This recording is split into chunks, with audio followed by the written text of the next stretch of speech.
Good evening. It is now 6:30, and I will call the Monday, May 14th, 2018 Planning Commission meeting to order. Our first item on this evening's agenda is approval of the agenda.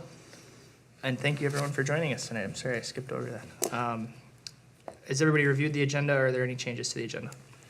Seeing none, I will stand for motion. So moved. Motion second, Commissioner Bradrick. All those in favor? Aye. I approved. Opposed, and the motion passes. Our second item on this evening's agenda is approval of the minutes of the April 30th, 2018 Planning Commission meeting. Are there any changes from staff or the commission on those meeting minutes? Seeing none, I would stand for a motion. So moved, Mr. Chair. A motion and a second, Commissioner Bradrick. All those in favor? Aye. Opposed? Abstained, Commissioner Benke, and the motion passes. Our third item on this evening's agenda is a public hearing for the City of Burnsville for amendments to Title 10 zoning of the city code to incorporate changes to allow accessory dwelling units within R1 one-family residential and R1A one-family rural residential districts, and to modify the minimum apartment square footage, size, or otherwise known as micro units. And presenting that this evening is Ms. Dean. Good evening, Chair, members of the Commission. So just as background, this has a long history. In January of 2017, as you may recall, the topic of accessory dwelling units was covered during an all-day work session by City Council. They then directed staff to go through a governance process to evaluate accessory dwelling units even further. So that was a three-step process. As part of that process, the topic of micro apartment units came up, and further direction was to amend our city ordinances to allow accessory dwelling units as attached in the attached form, detached if 1 acre or larger lot, and to also allow micro apartments or smaller apartments within the city. Staff then brought that to the Planning Commission. We had a couple of discussions over proposed ordinance language, and before you tonight is the final ordinance that was published in the newspaper for public hearing. I do have the sections of the ordinance available if there are any questions. I do want to note that in your packet, I neglected to include the portion about micro apartments. That's in all of your background material prior to this. No changes have been made, but I did want to state that I did not include that within your current packet, but that is also proposed for change. We are also including, or have included within your packet, a brochure to help guide our public, whether it's via our website or if they stop in at City Hall, to really summarize and simplify the language within the ordinance, should someone want to pursue an accessory dwelling unit on their site. It is in draft form. We do propose to make some changes to make it, even more user-friendly and clean things up a little bit, but we just wanted to give you a flavor of what we're working towards. Again, assuming that this is approved. And this is just the second page of that brochure. If there are any questions, I'd be more than happy to answer. Otherwise, staff does recommend that the Planning Commission recommend to City Council approval of the ordinance as presented. Thank you, Ms. Dean. Commissioners, any questions for Regina on this item? Just one. Commissioner Benke. Regina, if you go back a couple of slides, I think the only issue I have is a distinct, well, one more. I'm sorry. More? It was the micro. Oh, okay, yes. I saw porches in several places here, and I was just wondering how we are distinguishing between porches. Are they talking exterior open porches, or are they talking about interior porches that might also be called a porch, like a four-season porch? So this is current language. I'm only asking because there's both interior and exterior applications of porch. And if we're talking only about exterior, for example, an entry porch where it's not inside the living space, that shouldn't be counted as floor space. But if you do have a part of the room that is all windows and you're calling it a porch, but it's inside the house, then that should be included as floor space. So I'm just trying to distinguish between the interior and exterior uses of the word. Right, so we would not in this case, distinguish between interior or exterior, it would be all included. Okay, I would suggest that we distinguish between, heated living space should be included as part of the 400 square feet or 500 square feet or 100 for each. I mean, I just see that as an issue because if it's inside the heated walls, it should be able to be counted as floor space. And this would be for the multi-tenant situations where you have like apartment buildings? Okay. But I mean, I could see an add-on to a unit that was all glass and they called it porch on the plan. And when it came in, I could see that then, because of the language here, I could see that then being confusing about whether it's included or not. Okay. Commissioner, Commissioner Bank, I thought somewhere we had language that talked about heated space, but was that somewhere, I mean, it's not obviously here, but Right. I thought as we were talking about, maybe that was the accessory dwelling. Right, and Yeah, we, that was the ADUs. Right. And I wasn't sure if, I looked through and I saw that it pretty much followed along with what we talked about before. So I just wasn't sure if there was other information where that could come in as well within this language. But do they put porches on apartment buildings? like a glassed-in deck becomes a porch. So is that now a living space or is it not living space? If it's heated, it should be included. If it's a not heated space, it should not be included. But an entry porch is exterior, so therefore, that's outside all the time. The reason it comes up is I run into the terminology in other municipalities where the distinction, there's no distinction here between a porch. Like you said, it could be inside, it could be outside, and you wouldn't count it. But if it's heated space, it should be, What if we use the word unenclosed porch? Non-conditioned?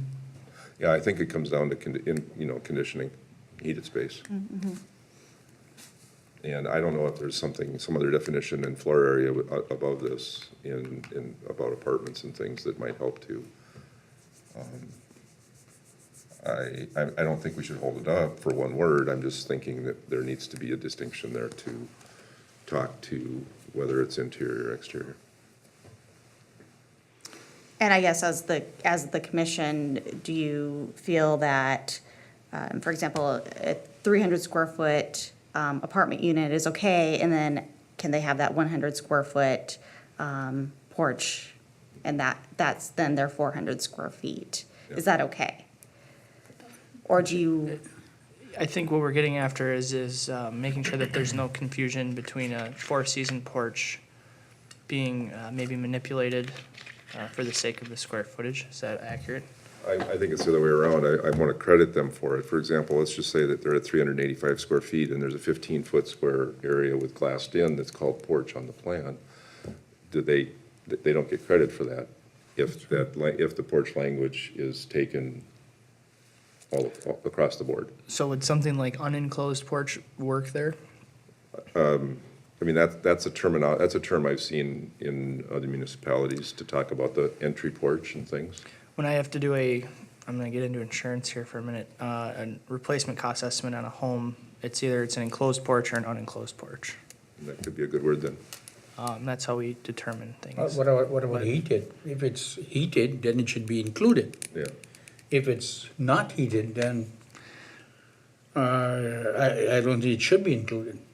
So if there's a No, I mean, heater hanging there on an Well- enclosed and porch, that's where it gets to the conditioned or unconditioned? Yeah. yeah. Maybe that's a that would better be it. term, That will cover it. Yeah, Condition, interior, non-condition. exterior, I mean, I know I'm splitting hairs, but I'm trying to I understand. help the language to be as clear as possible for staff so that it doesn't Yeah. become a problem with somebody down the road. So conditioned, unconditioned? You know, interior, exterior, heated, non-heated, I think they're all good terms, it's just which one fits the ordinance better? You know, is there other uses in the ordinance as we found? Not that I'm aware of in the planning and zoning area, certainly Yeah. from a building code perspective, yes. I think it's gonna be rare where you find a situation where, in an apartment, this is Not true. when someone's gonna request this, Yeah. you know, smaller micro apartment size, it's gonna be your, probably your traditional enclosed apartment with corridors, very likely. Very true. I think I saw it here and wondered if it was also in the ADU part as well. Because that could affect the size of the footprint of a building that's being designed as an ADU as well.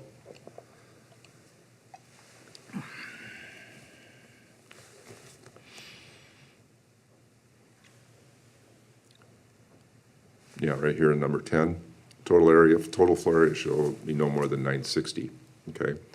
960, you'd presume that that would be heated volume, what would classically be called the conditioned space.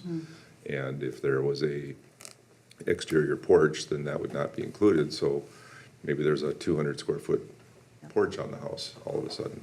And I'm just pointing out that that issue could create problems down the road.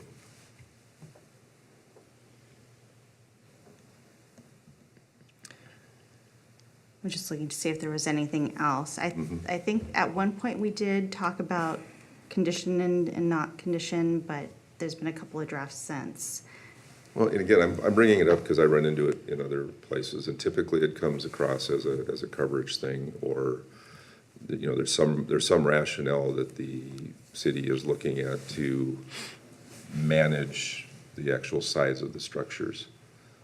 And, you know, perhaps the unenclosed porch is the best way to phrase it, and it should be added to the ADU as well, and there should be a max on it.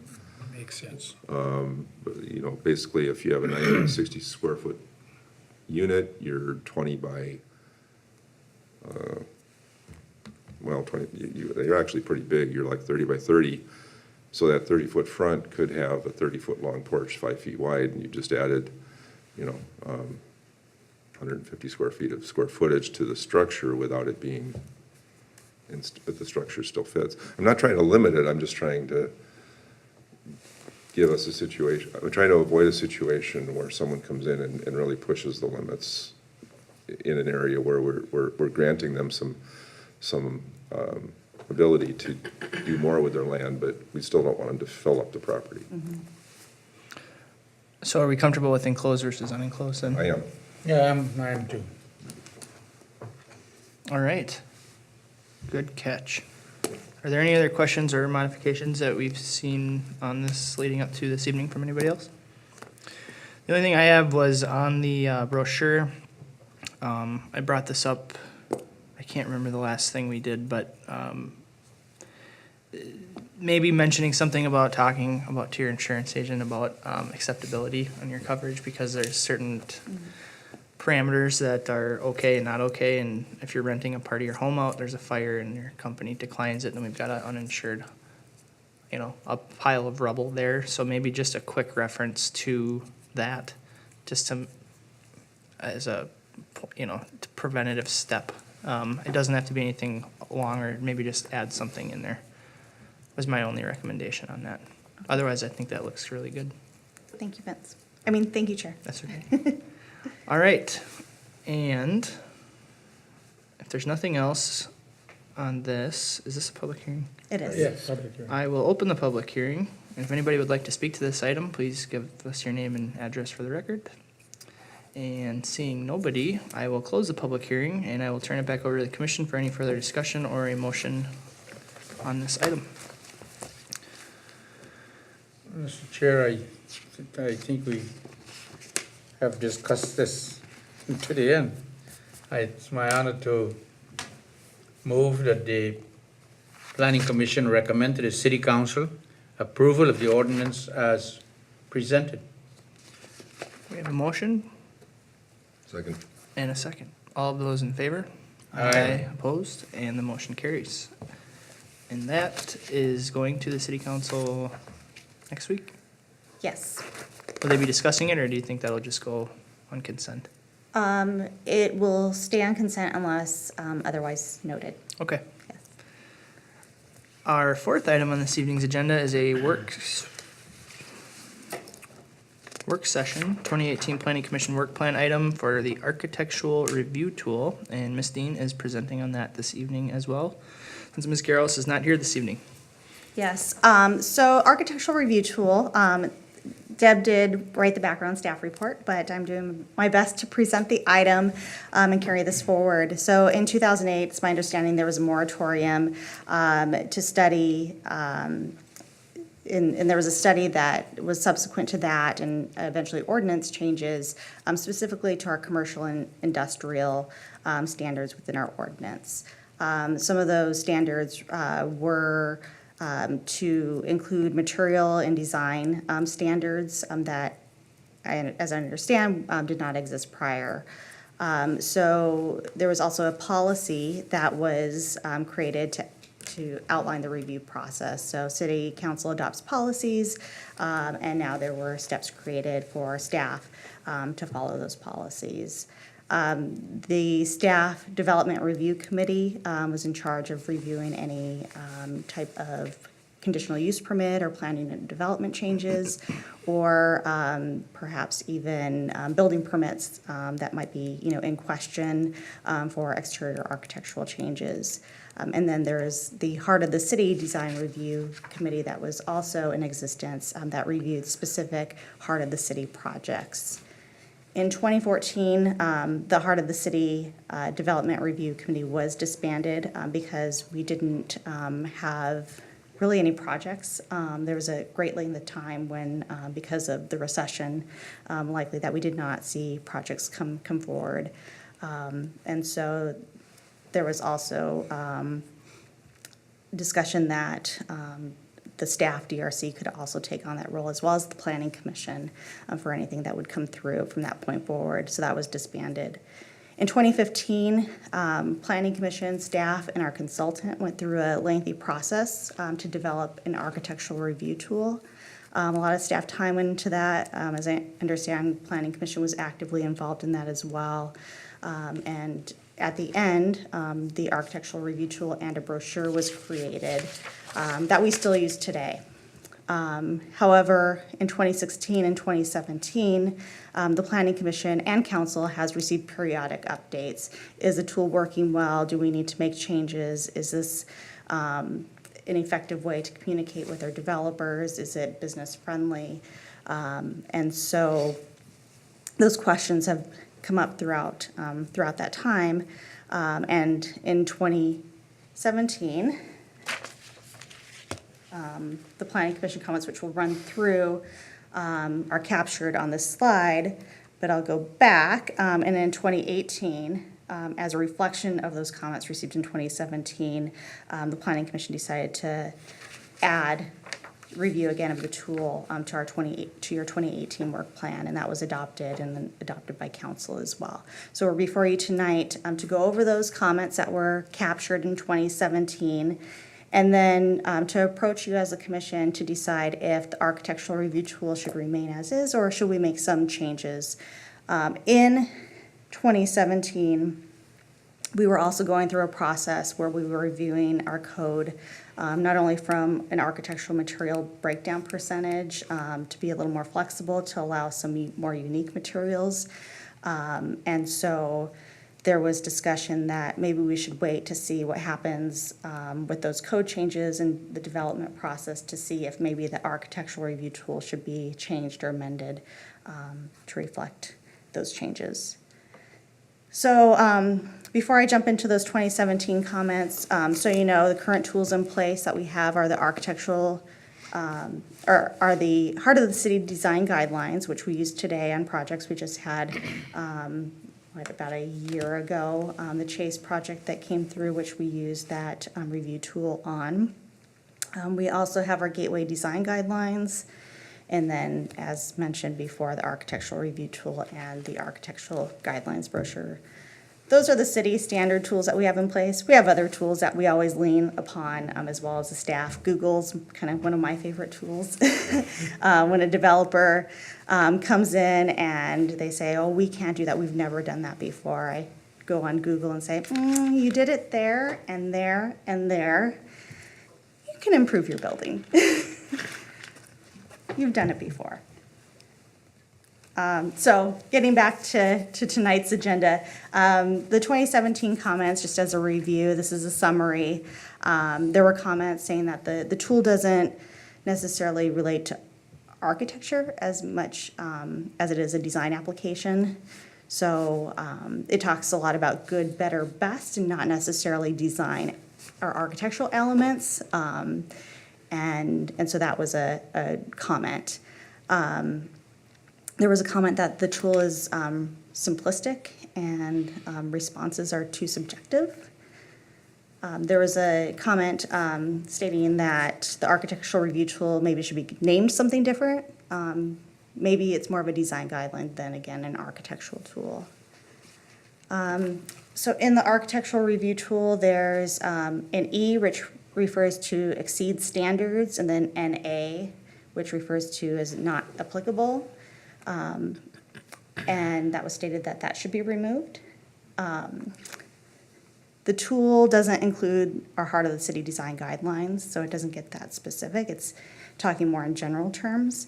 And then also just the tool talks about breakdown in percentage of materials, and that really relates more to our commercial and industrial standards and not the specificity, am I saying that right, of the Heart of the City. Let's see here. So comments were some of the statements are helpful, but pictures are cropped and maybe not the best quality pictures. And that the good, better, best aren't very helpful, that maybe they're a little more subjective. And then the tool should be tweaked, but we don't want to stifle architecture and that creativity that an architect brings, or developer and their team bring to a project. Or businesses have their unique identity, so we don't want to be too prescriptive that that we stifle their design. But we do want to raise the bar. We do want our projects to be of quality. We want them to look good. We want to be competitive with our other cities. We want to be attractive to businesses and residents. So, you know, what is that balance? How do we raise that bar without compromising other factors? So those are some of the comments summarized. I do have on the slides the actual architectural review document that we can go through. But at this time, staff is looking for direction from the Planning Commission.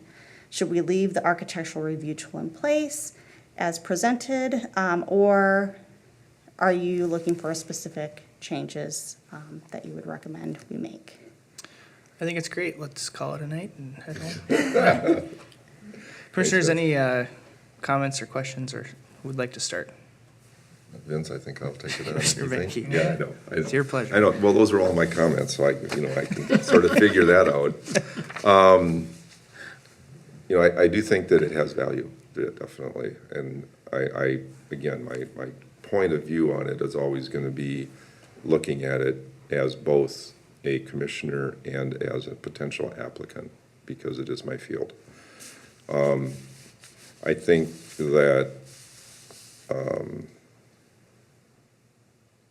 that when I came up with most of these, I think most of them are still valid. I think I've adjusted my thinking on some of them as well, though. My thought on the first one, I'll just sort of run down here. My thought on the first one was that it really is more of an architectural material and planning review tool. Now that starts to get real long, and I think you're right, maybe it's more just a guidelines or something like that. But I think the implication with its current title is that it is dealing with architecture, and if an applicant checks off all the boxes, they're done. And I think that's my biggest issue with it. Architecture is not a list of things you do. It's a feel. It's form. It's the fabric of the skin of the building. It's all that together. And if you're simply trying to check that box and that box and that box, that might not be good architecture. It could, but it's unlikely to be given how the industry works. And I think the biggest points that I have to it is that there are buildings in our city that would not be allowed if strict enforcement of this was done today. And two very big ones are Mary Mother of the Church, and Prince of Peace Church. And I think everybody would probably say that both of those are very good architecture. That's a subjective comment. Both of them are very nice-looking buildings, and I don't think anybody would argue that either of them is, inappropriate.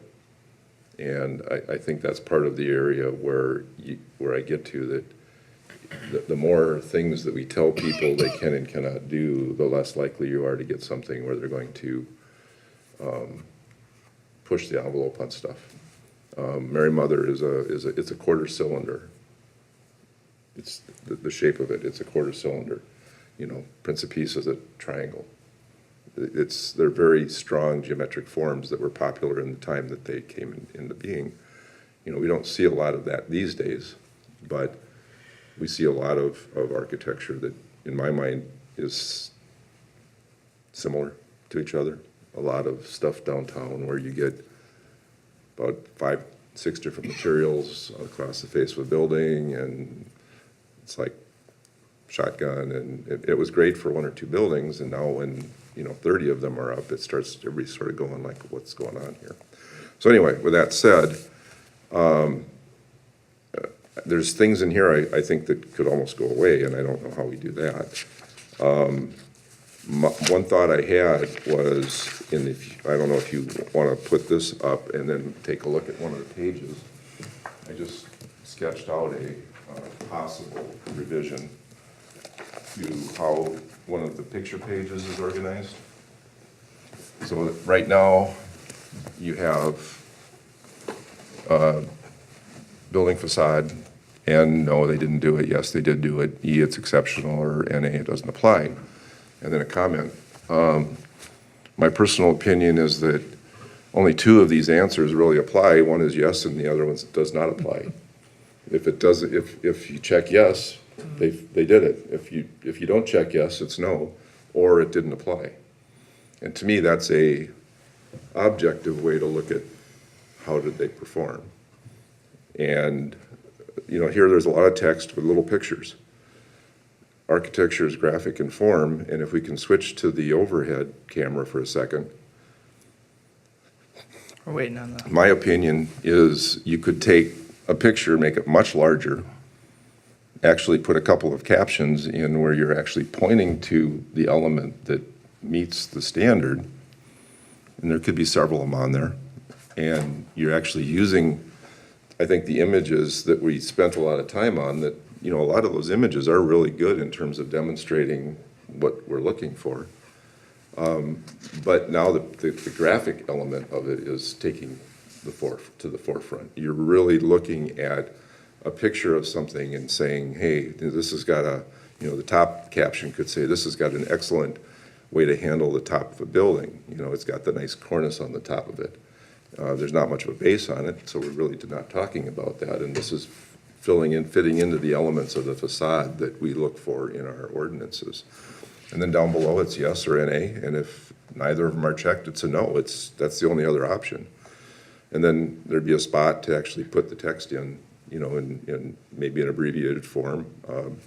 Right now, it's a text-heavy document, which is actually not much different than our ordinance. And I'm suggesting that as a design guideline, it needs to be a graphics-heavy document.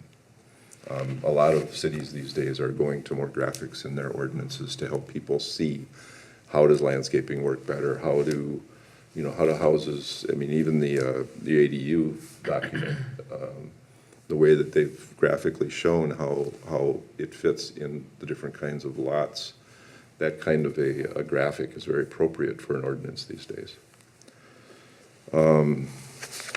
If I can just Yep. Oh, yeah, go ahead. mention something. So I don't think this was included. I don't think it was included as an attachment in your packet, but I think it was referenced in a link, perhaps. We do have, just for reference, and I'll put this on the overhead as well. A more graphic example. It's taking the pictures that you see in the tool, but Right. they're larger, and so this is. For example, whenever I send something out to a developer, we're working with them, I send them both. Going to be reviewing your proposal, Planning Commission's going to be reviewing your proposal and using this as a guide, along with the code. But we're also, I also provide this document as well in front of you, so. And quite honestly, this is the first time I've seen this, and I think it's more along the lines of what I'm talking about, to where we don't need two documents, we could almost just use one that sort of blends the two ideas. I think this is exactly what you were talking about right Yeah, here. well, yeah, it still does the good, better, and best thing, which again, I think is a subjective conclusion. And, you know, quite honestly, you know, I don't want to, well, I'm going to critique the picture without, I want to be critical about it without just trying to slam it. But the best photo really shows, oh, I guess we are trying to show the trees, but it doesn't really show the building to its, you know, to its finest. There are other places in that building where you can get a much better view of the landscaping around the patio and porch and things. And, you know, it's things that you could consider some of these as more of a in-process thing too, you know. I mean, you don't certainly go out every week and take new pictures, but as new construction happens, obviously things are going to improve or as we go. I thought that, I mean, quite honestly, I think that what we've talked about here really addresses all of the points that were on there that I had brought up previously. I think the only other things I noticed that I thought we should talk about had to deal with some of the background that went with the work session with the city council, which was farther back in the background. I don't know, do you have that in here? I don't have it Okay. as part of the presentation. One of the comments was, you know, that Soccer Blast was approved with a different roof material color, and I think for those of us that were here, you know, they'd come in with a royal blue roof. And I think that the choice was made because blue is the color of the sky. Well, not really. And we all went back to white, which was fine. And, you know, I think that, again, we're trying to dictate sometimes to applicants, maybe we're overreaching a little bit sometimes with what we're trying to ask them to do. Aldi was brought up as having approved exterior materials and colors that were not compatible with the rest of the shopping center. And when I read that, I went, well, sure, but why do we have to do that? And then you go back to the part of the zoning ordinance that, where was that one? You go back to the element of the zoning ordinance that suggests that, I thought I underlined it.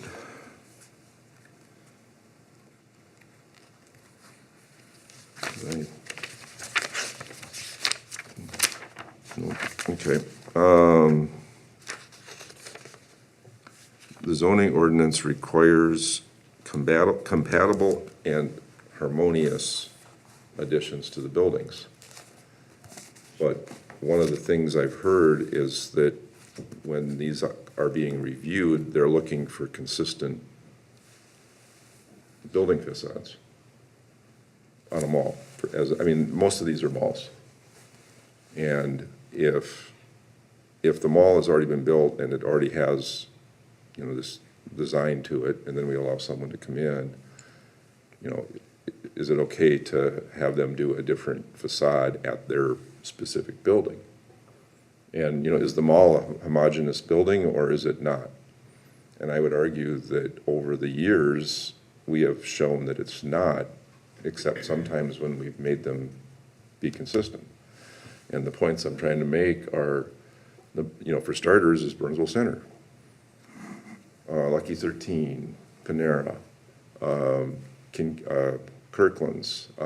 All of those are individual storefronts on what was a homogeneous building. And even the building that Aldi's in. Target changed several times. Total Wine is now a much different look. The beauty shop place is a different look. Slumberland is a whole different look on that end of that building. Sioux Trail Mall. Sioux Trail is all different now as it's gone along, but that's changed so many times, Vince, I don't think most people know what it looked like originally. Yeah, it's not a square anymore. Yeah, well, it had angled roofs and all kinds of neat things on it that don't exist anymore. What I'm trying to get at is that we're a little inconsistent, I think, in how we apply that. And I think it has come back to us in certain circumstances and left us having to put a lot more talk into whether it should be approved or not than maybe it needed. I don't see any reason why Aldi couldn't have gone in, given other changes to Hobby Lobby and the hardware store in that complex. You know, that none of them are what they used to look like. They've all been sort of changed as they've gone along. You know, India Palace was another one where, you know, and it talks about here that it was approved with mustard and gray brown stone, and I didn't remember that being accurate. It was, the presentation was actually grays. And then when they put it on the building, it came out as mustards, and then they claimed that there was some disconnect in color choices between the architect and the builder. So anyway, now we've got sort of this building that was originally, in my case, approved to be a separate building adjacent to, you know, two separate buildings that are adjacent to each other and touching, to now it's sort of this blend of colors and things that don't really go together. Again, it's a very personal comment, subjective comment on my part, but again, I don't think that had to have as much discussion as it did. And it points out how Haskell's was allowed to have a different one on that center as well. And I think of all the centers, that one had the strongest original architectural statement when that one was built. I remember it being presented as festive shopping because of how they had handled the details on the overhanging walls and some of that kind of stuff. So anyway, I guess what I'm trying to get to with this is that I do think that there's some small things that can happen to the review tool and enhance it. But I think that we should continue to look at other elements of our code that I think are a bit stifling and possibly a little bit dated, and that we could eliminate to better work with some of our applicants. You know, I'd like to see that consistent, that compatible and harmonious. Compatible and harmonious to me do not necessarily mean it has to match the building and be consistent. So maybe it's just an interpretation thing. So, oh, I did find it right there. It's in the ordinance itself. Under building design and materials, it says, all buildings shall be designed to accomplish the goals and policy of the comp plan. Building materials should be attractive in appearance, durable finish, and be of a quality that is compatible and harmonious with adjacent structures. I can keep reading, but there's really nothing else that talks about it having to match going down a building as a mall, for example. And I think really the mall thing is where we probably have the most opportunity for these kinds of changes to happen. And I think it might be the spot, given the mall situation these days, where it might be the kind of thing that we could encourage to happen to help the regeneration of some of them. So what are your recommendations as far as what we should address this evening? The review tool, I think that between what Regina just showed us, the brochure part, and perhaps the sketch that I had, I think that if the guidelines themselves could move to be more of a graphic document like that, perhaps it's taking the brochure and simply enhancing it with some of the things that I pointed out, and I'm not saying that's the only thing, it was just something I had as an idea, that it would become more user-friendly, and I think more valuable to us, because the last few that I've read through, I didn't really get much from, you know, in terms of how they're performing, you know, what are they doing to perform. It almost is like, well, they've checked all the boxes, so I guess they did everything we asked them to. But it really didn't come across in the presentation of the building. And I don't know that they have to go through and address every point. I think it's us being able to look at it and say, hey, guys, you know, you did really good on this, or geez, you know, you really should, as Regina said, take a look at what your own company has done in a few other spots and maybe enhance this one a little bit. I've done the same thing, obviously. I've used Walgreens as the best example ever, that they are very, very open to altering their standard facade. The floor plates are identical, but they'll make the outside look, you know, in Wyoming, or in Oregon, they had logs on them, they were timber framed, you know. You sent me one in Woodbury one time. I did, I think I did. Regina, what is your experience in dealing with developers and people with this tool as it sits today? I mean, are you facing a lot of adversity to it, or are people generally pretty responsive to it, or? So I've been here for just over 2 years. Whenever I'm working with a developer, commercial developer, industrial developer, like I said, I either hand them this tool or email it, follow up, email. I haven't had any negative comments or experience from it. I've had some thank yous that, oh wow, I'm glad we have some direction. Some cities don't have anything like this. It's great to know where you kind of sit on things, especially when they're asking for any type of deviations from code, any relaxation from the code.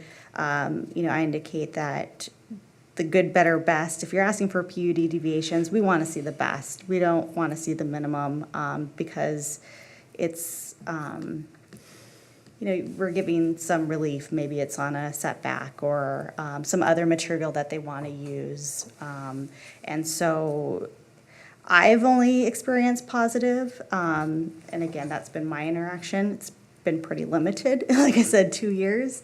Well, it's but only been in force for about that's as true. long. That's Three, true. yeah. That's true. I haven't had. So any you probably have negatives. the most intimate, more so than anybody's, because you were here probably right when it came out of the gate. I thought it was great when I came here. The previous city I worked at, we didn't have anything specific like this. We had some design guidelines, but it was nice to be able to hand somebody something. These are our expectations. This is the bar, and so it's nice having something like this, in my opinion. It's a good conversation piece. Commissioner Menke, outside of the general layout and design, is there anything else as far as the guts or the nuts and bolts in here that you were concerned with, or was it just kind of presenting it in a easier fashion? I think that generally it almost becomes, because it's so heavy on a lot of the, landscaping and the parking and the sidewalks and the bikes and all that kind of stuff. Those are all good elements and they all belong there, but I think that it's not as heavy on some of the front end things, the more the architectural benefits. And I think that might be why I feel it needs to be updated a little bit. Page 1, page 2, you get to page 3 and it's like, okay, and then 4 and 5 and 6, because it's 6 pages long. And I think that, to me, is part of what makes it a little bit cumbersome too. The only person that really commented it to me was the gentleman that was representing Chase for the building in Heart of the City. And that's where my Heart of the City comment came up, is that he had been handed it and used it without, they did other stuff too, but they really didn't know that it didn't have those elements in there too. And his comment to me outside of the meeting here that I ran into at a different event was that he wished there would have been more discussion about the Heart of the City comments and what the city was looking for, as opposed to just taking in the information that they were given. He specifically talked about wishing that there was more discussion about that. And I wasn't privy to the meeting that he had, so I don't know what was talked about. But I just found it interesting that he commented that back. I think, like I say, the biggest issue I have is that because it's so text heavy, it makes it hard from my end as a person that works in the industry to see the pictures. And I think that the more graphics that can be incorporated, and I don't think it all has to be photos either. I think there might be some spots with the landscaping and some spots with some of the other site issues that might be more appropriate to have a plan graphic or something shown. So anyway, those are just what I see. Like I say, I think it's good, I think it's great. I think as Regina mentions, that something is way better than nothing. I just think that it can be brought up another level now, that we've had it for a while. Okay.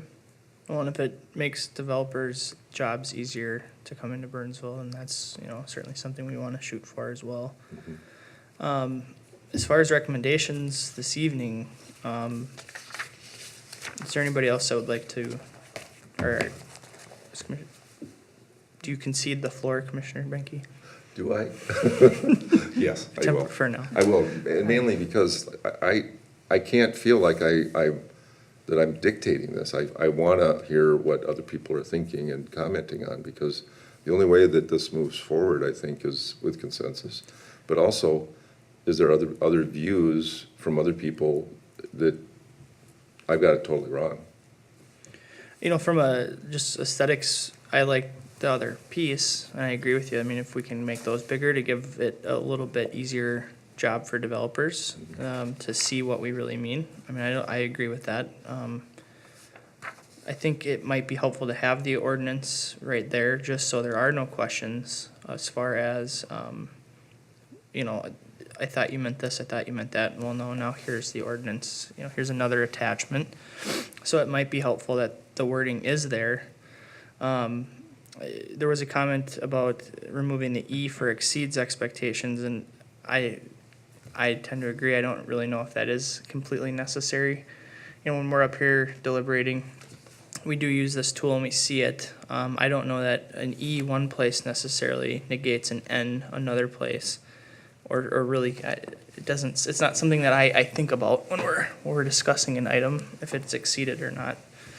From a staff standpoint, I like it because when I'm evaluating plan unit development deviations and someone's asking for relaxation from the code, if they're clearly showing that they exceed that minimum, that's a bonus. That's a benefit for the city. That's great. So I'm looking for those E's. I'm looking for them to go above and beyond.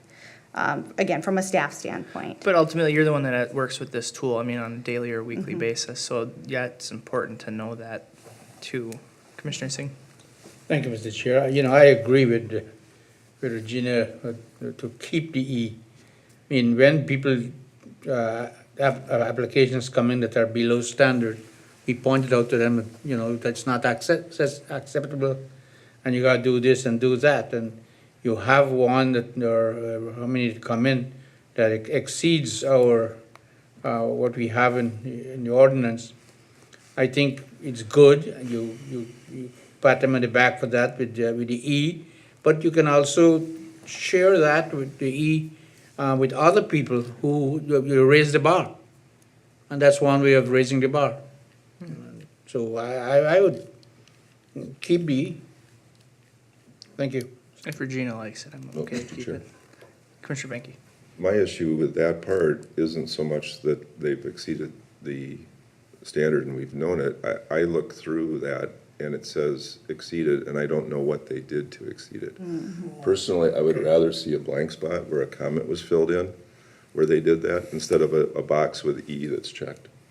But you'll usually give us the narrative at the meeting when you're reviewing these, won't you? And say they've done this here, here, and here. It is included in the staff report. What I've been doing lately, I don't know if you've picked up on this, but I'll put in red what it was that they exceeded. For example, bike parking. They provided bike parking. They provided 10 permanent bike parking spaces, not just a bike rack. Or they, the minimum, or they proposed 75% of their building to be brick and not the minimum, 25%. And so I'll call that out in red. I've been doing that like the last two projects, so it hasn't been too often, but I'll indicate like what was that got them above and beyond. I need to apologize because those last two that came to us like that, I assumed the applicant had filled them in. I had no idea that you were doing that. You need to start handwriting those notes. Putting my initial. Developers versus staff is going to Yeah. be significantly different. Yeah, I mean, I thought, oh, we'll give it to the applicant and let them fill it in and see what we get back. And I thought that's what we were reading. I had no idea that was how it was being done. Should have asked a question. Yeah, we have the best. That's why we're here. Yeah, we do have the best staff. I'll agree with that too. Okay, so I guess to give Regina something to walk out of here with as far as what our recommendations are, or our direction. Chair. Commissioner Brader, Thank you. sorry. I think it's a really good tool. I think I want to cover real quickly that we put this tool in place to give developers the answers to the test. The thing that I was concerned about was a developer shows up in front of us and it's too late. We're asking them to change things at the last minute. And the idea behind this tool was truly if everything they were asking for was in code, this does not come into play. This is simply where they're asking for some sort of variance, and we're looking for kind of a mathematical, quick rundown of what the application did to offset those variances. So it is very subjective, and Commissioner Benke, made comments that where the staff thought it exceeded or met, and you felt it didn't. And every one of us may see that differently. And so I always land with, I think the rule that I like is how did staff see it?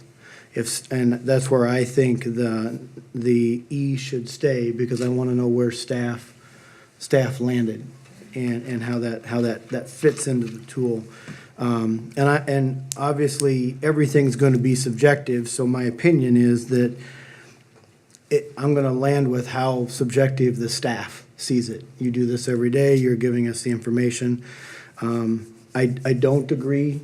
Respectfully, I don't agree that this document should have the HOC design guidelines in it. I think that's too stringent.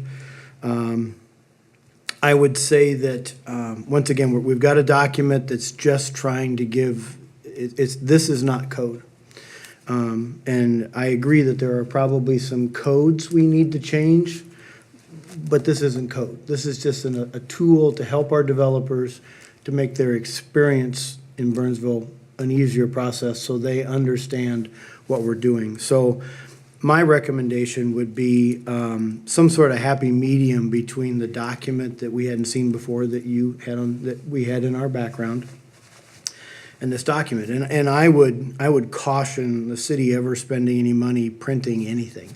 Print is dead. And I believe, to Commissioner Benke's point, this tool should be a very easily updated, fluid document. And if we have a new application come in, and this is already dated, but if we're going to talk about the Aldi application, I agree that a picture of Aldi should easily be taken and plopped into this document. And this document gets emailed to whoever, it's on the website and it's somewhere. Once you print something, it's, in my opinion, dead in time. That was what happened. And so I'd like to see the document mostly stay the way it is. I love some of the, to Commissioner Benke's point about good, better, best and the pictures and how it got together. I believe that it can be lengthy, but if it's not printed, if it's a document that they're scrolling through, and I've always assumed that what came in front of us was what staff had, how you had graded it. You really don't have any interaction with this. You give them to this when they first come in. You say, if you're gonna ask for a planned unit development or a conditional use permit, and you're gonna fall outside of our guidelines, here's some things that'll help this process come through. So, I land on the staff bringing us their subjective opinion. I think it should be electronic. I think it should be a document that changes. I don't think it needs to be a document that comes in front of us. If one of us sees a picture that we like, we should send it to you, and someone makes a decision to plop an old picture out and have a new one in, and 10 minutes later, we have an updated document. The downside is applicant on the 1st of May might get a different document at the end of the May, but hopefully we're just improving it as we go, so it's a good tool. So, Chair, that's all I have. Thank you. Well said. I agree. I think Jim said a lot of good Yeah. stuff there. So, Is this a public hearing? no, It That says direction. the purpose of this item is to hold a public hearing? No. No, No. This is just a discussion it's a item. work session item. Okay. So I think, are you kind of clear where we're at? I am. I think fluid document. New shiny. New pictures as they come in, as we're always Bigger. taking bigger photos. Remove Heart of the City references. Yep. As that's a standalone document. Keep the E. Keep the E. Yep. Maybe with a spot to say what E was, but, and I know it ends up in your report too, but sometimes having it right there with things could help as well. I mean, you're already sort of doing that from what you talked about, so. You're red. In red. Yep.